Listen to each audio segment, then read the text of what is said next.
नमस्कार दोस्तों, आज है लेक्चर 2 रेडिएशन बायोलॉजी का। आज हम लोग रेडियो बायोलॉजी में पढ़ेंगे कि why some radiation kill cancer better. ठीक है, कुछ कुछ रेडिएशन क्यों कैंसर अच्छा से ट्रीट करते हैं। इनका कॉन्सेप्ट जो आता है उभर के आता है आपका आरबीई और ऑक्सीजन इफेक्ट के कारण। ठीक है, तो अब हम लोग पढ़ेंगे पहले आरबीई। ठीक है, आरबीई क्या होता है? Relative biological effectiveness. तो मेरी बातों को ध्यान से सुनिएगा आप लोग, ठीक है। ये होता है आरबीई। आरबीई एक्चुअल में कहता क्या है आपका?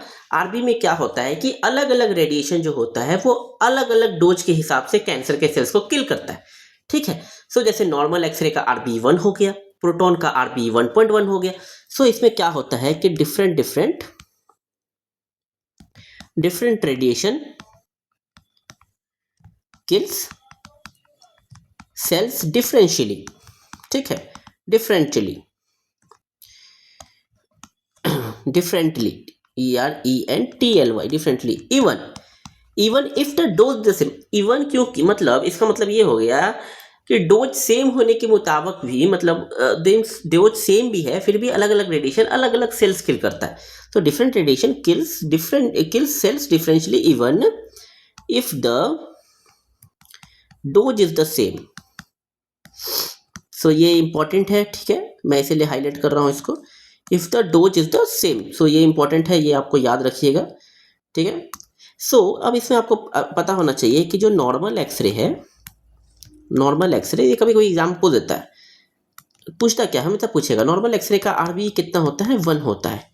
ठीक है, उसके बाद प्रोटॉन का आरबीई कितना होता है? प्रोटॉन का आरबीई होता है 1.1। ठीक है, उसके बाद आ जाता है आपका कार्बन आयंस हो गया, न्यूट्रॉन्स हो गया, अल्फा पार्टिकल्स हो गया। इसका आरबीई कितना होता है? इसका आरबीई आपका हो जाएगा 2 से 5 तक होता है। ठीक है, इसका जो आरबीई होता है, इसका जो आरबीई आप लिख सकते हो 2 to 5। ठीक है, ज़्यादा स्ट्रॉन्गर होता है, मच स्ट्रॉन्गर लिख लीजिए, इसको याद रखिएगा आप लोग, मच स्ट्रॉन्गर। ठीक है, अब आपको एक कॉन्सेप्ट और याद रखना है। याद रखना है कि हाई आरबी क्या होगा? Better killing of resistance of cancer cells. जितना ज़्यादा आरबी होगा उतना ज़्यादा वो अच्छा से किल करेगा। ठीक है, मतलब अगेंस्ट द कैंसर। ठीक है, better killing of resistant cancer cells. ठीक है, ये पॉइंट बहुत इंपॉर्टेंट है। तो अब आपको कोई क्वेश्चन पूछ सकता है, घुमाने के लिए आरबीई हाई रख दिया तो ये क्वेश्चन पूछ देगा कि कैंसर का सेल कितना मतलब बेटर किल करेगा। ठीक है, आप अगर घूम जाइएगा कि अगर हाँ हाई भी है तो बेटर नहीं होगा या लोअर होगा तो फिर गलत हो जाएगा। तो ये याद रखिएगा, हाई आरबी बेटर किलिंग। ठीक है, ये याद रखिएगा आपको। ओके, ये हो गया आपका आरबीई के बारे में। अब हम लोग बात करेंगे आपके ऑक्सीजन इफेक्ट के बारे में, ओईआर जिसे कहते हैं। ये भी बहुत इंपॉर्टेंट रोल प्ले करता है। ओईआर जिसे बोलते हैं oxygen enhancement ratio. Oxygen enhance, ENHCH, enhance, अरे यार क्या, oxygen enhancement ratio. I think enhancement का स्पेलिंग गलत लग रहा है मेरे को, मैं एक बार वेरीफाई कर लेता हूँ कि ऑक्सीजन इनहांसमेंट का स्पेलिंग क्या होगा। आई थिंक मेरे को डाउट लग रहा है, मैं एक बार रिफाइन कर लेता हूँ। आप लोग कमेंट करके बताइएगा जो पहली बार में इनहांसमेंट का स्पेलिंग लिख लेगा। ठीक है, तो ऑक्सीजन क्या होगा? Oxygen ENCHAN enhancement ratio. ठीक है, तो प्लीज़ आप लोग कमेंट में लिखिएगा अपने से। ठीक है, जो सही लिखेगा उसे अवार्ड मिलेगा, इनहांसमेंट रेशियो। ओके, इसके बारे में पढ़ेंगे एक्चुअल में ओईआर क्या होता है। तो ओईआर आपको पता होना चाहिए। जो हमारा कैंसर सेल्स है ना, हमारा जो कैंसर सेल्स है वो कैसे मरता है, मैं आपको बता रहा हूँ।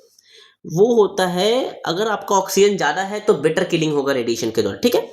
सो ऑक्सीजन जो कैंसर सेल्स है डेट हैव ऑक्सीजन, उनके पास भी ऑक्सीजन होता है, ठीक है। तो ऑक्सीजन से वो ज़्यादा एक्टिव हो जाते हैं, तो एक्टिव होते हैं तो जल्दी किल होता है। तो oxygen cells that have oxygen die 2.5 से 3 टाइम्स ईजियर देन एक्सरे, ठीक है। सो कैंसर सेल्स डेट है, देखिए मैं इंग्लिश में इसलिए बोल रहा हूँ, मेरे कुछ सब्सक्राइबर्स हैं जो इंग्लिश में भी एक्चुअल में उसको हिंदी नहीं आती, तो इंग्लिश में भी मुझे बताना होगा, ठीक है। Cancer cells that have oxygen die 2.5 to 3 times easier with x-ray, ठीक है। मतलब अगर किसी कैंसर सेल्स का OER 2.5 से 3 टाइम्स है तो वो जल्दी एक्सरे से मरेगा, ईजियर विद एक्सरे, ठीक है। तो आपको ये याद रखना चाहिए, ईजियर विद एक्सरे। और cells with no little oxygen,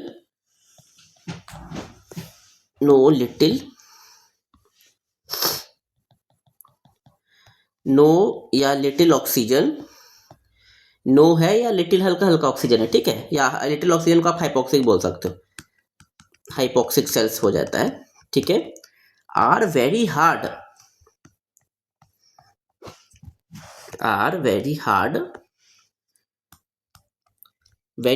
to kill, ठीक है, विद नॉर्मल एक्सेस। सो इसका मतलब ये हो जाता है कि जिसके पास कुछ भी ऑक्सीजन नहीं है, किसी सेल्स के पास, या हल्का हल्का ऑक्सीजन है, ठीक है, या हाइपोक्सिक कंडीशन में है, तो उससे बहुत हार्ड होता है नॉर्मल एक्सरे में मारना, ठीक है, उस सेल्स को, ठीक है। तो इसीलिए हम लोग ना ऑक्सीजन थेरेपी बोलते हैं, ऑक्सीजन थेरेपी भी कराते हैं। एक्चुअल अगर रेडिएशन से पहले ऑक्सीजन थेरेपी करा रहे हैं तो बेटर है, बहुत अच्छा चांस है कि आपका कैंसर सेल्स बहुत एक्टिवली मरेगा, ठीक है। तो सेल्स विद नो या little oxygen are very hard to kill with normal x-rays, ठीक है। तो ये आपका हो गया। अब आपको एक चीज और ध्यान रखना है, हाई एलईटी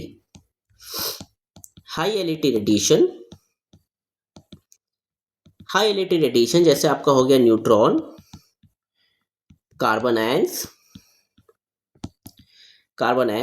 वो क्या करते हैं, kills hypoxic cells, high LET वाले रेडिएशन किल करते हैं, kills hypoxic cells almost equally.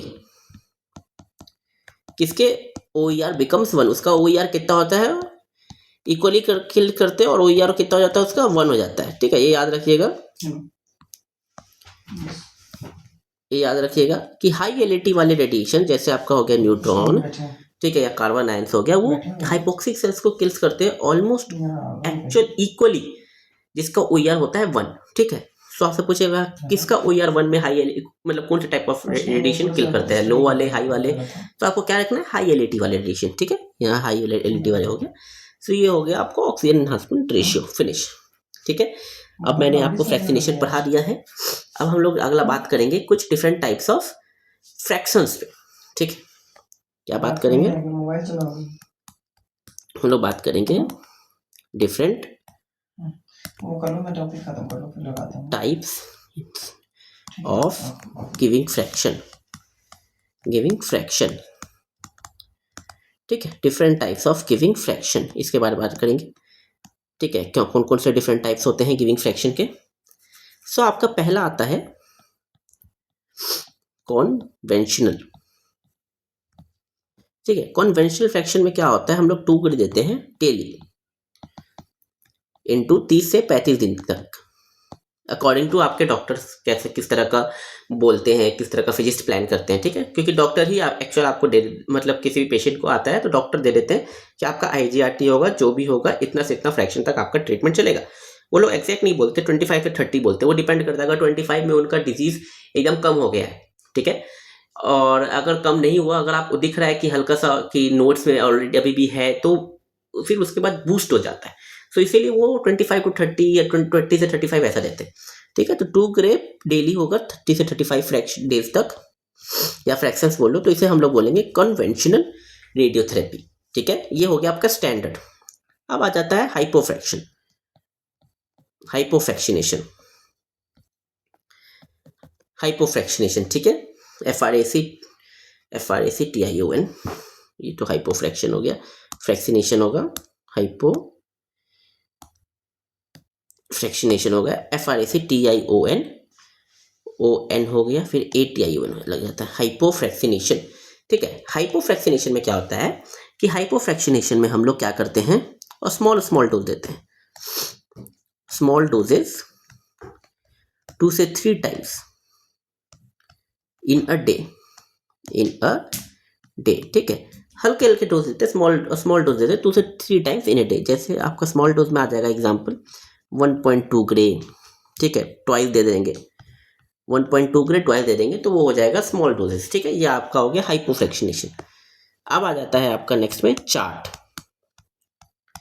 इसको SS कैपिटल में लिखते हैं, चार्ट। सो चार्ट में क्या होता है आपका, चार्ट में हम लोग, तो आपको पूछ सकता है चार्ट क्या होता है चार्ट में, मतलब आपको बोल देगा कितना ग्रे ऑफ रेडिएशन देते हैं, कितना डेली में कितना देते हैं, 1 देते हैं, 2 देते हैं, 3 देते हैं।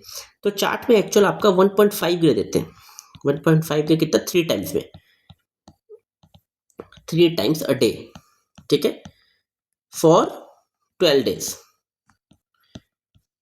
स्ट्रेट, और भी स्ट्रेट ना, कोई भी गैप नहीं, STRAIGST स्ट्रेट, ठीक है। चार्ट में क्या करते हैं 1.5 ग्रे देते हैं 3 टाइम्स, एक दिन में 3 बार, और for 12 days straight, no weekend break, कोई भी वीकेंड ब्रेक नहीं होता, इवन संडे भी नहीं, ठीक है। क्योंकि ये जो होता है वेरी फास्ट ट्रीटमेंट होता है, फास्ट ट्रीटमेंट होता है, और एक्चुअल में यूज होता है लंग के लिए यूज हो गया आपका, या हेड एंड नेक के लिए, पहले हुआ करता था ये बहुत ज़्यादा, कुछ हॉस्पिटल में होता है अभी भी हेड एंड नेक के लिए, लंग के लिए या हेड एंड नेक ट्यूमर के लिए, हेड एंड नेक केसेस के लिए, ठीक है। सो ये हो गया आपका चार्ट, ओके। सो अब हमारा नेक्स्ट है सेल सर्वाइवल कर्व्स, ठीक है। क्या है cell survival curve, cell survival curve, cell survival curve कुछ भी नहीं है, बहुत सिंपल है, ज़रा कुछ इससे बनता नहीं है, तो मैं बेसिक पढ़ा रहा हूँ आपको कि मतलब जो आपको एग्जाम में पूछ सकता है, पूछने का चांस है। उसमें आता है आपका लो एलईटी, उसमें आपका आता है लो एलईटी, लो एलईटी आपका हो गया एक्सरेज, ठीक है, और आता है हाई एलईटी, बस ये पूछ सकता है और कुछ भी नहीं पूछेगा। हाई एलईटी में याद रखना, हाई एलईटी में आ जाता है कार्बन आता है और न्यूट्रॉन्स आते हैं, ठीक है। और ये याद रखना हाई एलईटी जो है स्ट्रेट टू स्टार्ट होता है, STRAIGST स्ट्रेट लाइन होता है, ठीक है, स्ट्रेट लाइन होता है फ्रॉम स्टार्ट, मतलब इसमें क्या होता है नो रिपेयर, कोई रिपेयर नहीं होता, ठीक है, सेल्स का कोई रिपेयर नहीं होता, नो रिपेयर, डायरेक्ट किल, डायरेक्ट मार देते हैं, ठीक है। ये होता है हाई एलईटी में।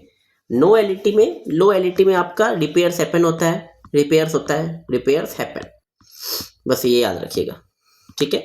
रिपेयर्स होता है और स्ट्रेट नहीं होता, कर्व होता है, और क्या होता है कर्व होता है, ठीक है। रिपेयर्स होता है, कर्व होता है, ओके, बस ये याद रखिएगा, इतना ही है और कुछ भी नहीं, ठीक है। अब इसमें क्या होता है, अब हम लोग नेक्स्ट पढ़ेंगे आपका linear quadratic, linear quadratic, actual में लीनियर क्वाड्रेटिक को हम लोग बोलते हैं LQ मॉडल, ठीक है। ये बहुत ही इंपॉर्टेंट है, ठीक है। लीनियर क्वाड्रेटिक क्या बोलते हैं, LQ मॉडल बोलेंगे। सो एक मिनट, अब ये पता नहीं लाइन ऐसा क्यों हो जाता है, मैं पहले लाइन ही खींच लेता हूँ, ये लाइन खींच लिया, अब इसी में लिखूंगा लीनियर क्वाड्रेटिक, लीनियर क्वाड्रेटिक बोलेंगे LQ, ठीक है।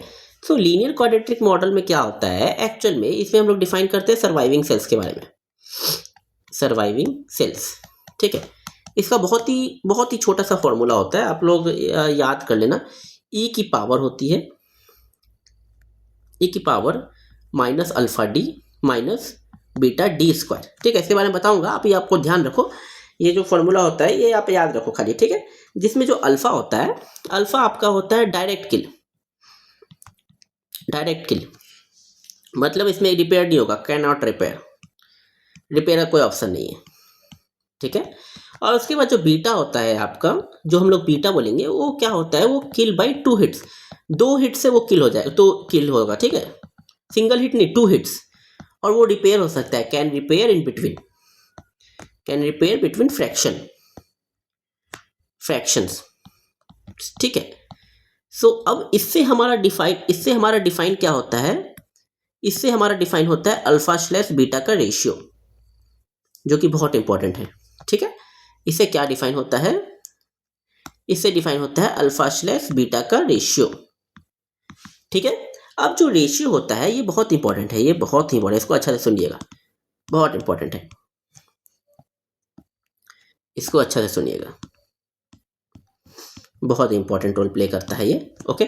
सो एक्चुअल में क्या होता है कि आपका जो अर्ली रिएक्टिंग टिश्यू होता है, अर्ली रिएक्टिंग टिश्यू, ठीक है, tissue and most cancers, early reacting tissue और मोस्ट कैंसर्स का अल्फा स्लैश बीटा का जो रेशियो होता है वो 10 ग्रे होता है, ठीक है। और जो लेट रिएक्टिंग टिश्यू होता है, लेट रिएक्टिंग टिश्यूज, ठीक है, जैसे आपका स्पाइनल कॉर्ड हो गया, ठीक है, इसमें ये लेट रिएक्ट करते हैं, स्पाइनल कॉर्ड हो गया, लंग हो गया, सो इसका जो अल्फा स्लैश बीटा का रेशियो होता है वो 3 ग्रे होता है, ठीक है। और इसके बाद, ठीक है, इसके बाद जो आपका प्रोस्टेट कैंसर होता है, प्रोस्टेट कैंसर में अल्फा स्लैश बीटा का रेशियो जो होता है वो 1.5 से 3 ग्रे होता है, ठीक है।